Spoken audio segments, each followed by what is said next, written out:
I have many patients that come to me feeling burnt out due to their ADHD, and I'm going to share with you about a patient of mine that is a very common story I see of why people have ADHD burnout. So this patient of mine came to me completely drained and overwhelmed from their ADHD that they were at a point they had lost all hope to ever be able to just function normally again. I mean, he was on like 3 different medications, one for his ADHD, one for his anxiety, and another one for his depression because they thought that he might have depression as well. And yet he still felt the constant high stress and anxiety, but not really even having depression. Instead, he had something more like low energy more than anything else. And he was just frustrated and not being able to just keep up with his job and also able to deal with the just normally day-to-day tasks that he had at home, which was actually impacting his marriage and many other aspects of his life. The very first thing that I knew I had to look at was to see if all of these medications that he was actually put on for him, if he should even be taking it in the first place, and was wondering if it was possibly the culprit to his ADHD burnout. So I looked into seeing what his neurotransmitter levels were throughout his entire body. And I noticed that not only was his serotonin levels elevated, but also his dopamine levels were elevated as well.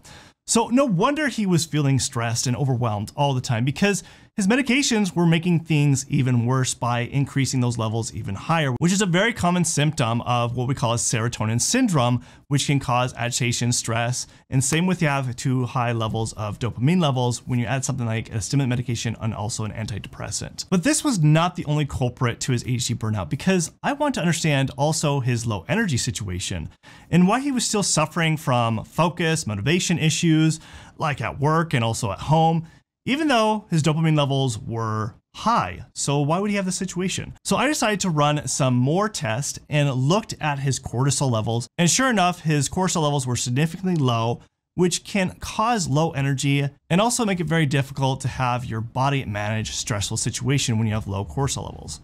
But I also looked into seeing if there was some other hormone issues going on. And sure enough, both his testosterone levels were low and also his DHEA levels were low, which do contribute to helping building testosterone. So not only was this impacting his energy level situation, but most certainly it was impacting his mood and also increasing the overwhelmed feeling that he was getting from having that ADHD. Now, if you're needing help with your ADHD, then you should download my free ADHD health guide in the description below that talks about all the lab testing, everything else that I explained in this video. So you should download that in the description below.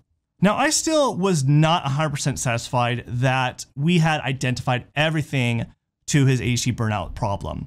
I still wanted to look into the possibility of there being some key micronutrients that could be contributing to his ADHD burnout as well. So I ran a full micronutrient panel and I found out that his vitamin D levels were significantly low, which can also significantly contribute to his low energy situation, as well as the overwhelmed feeling that he was experiencing with his ADHD burnout. He also had low vitamin B2 as well as vitamin B6 levels, which can cause low energy, but also can impact your brain chemistry significantly, since vitamin B6 is vital for helping building and modulating neurotransmitters throughout the body. Now that I knew finally the full spectrum of the root cause to his ADHD overwhelm, I knew exactly what to implement.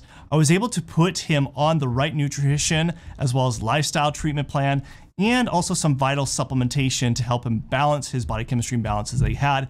And in just 1 month time, he did not feel that stress, that overwhelm, anxiousness that he was feeling. His energy skyrocketed, and he did not have that ADHD burnout and also that overwhelming feeling anymore. He was able to keep up with his job and tasks at home and at work daily, and he had that sense that his life was more calm and fulfilling finally. Now, if you're feeling just like my patient did and wanting to know what I do for treatment to help eliminate the ADHD overwhelm, then watch this video next where I break down everything of what I do when I help with my ADHD patients overcome the ADHD burnout. So watch this video next.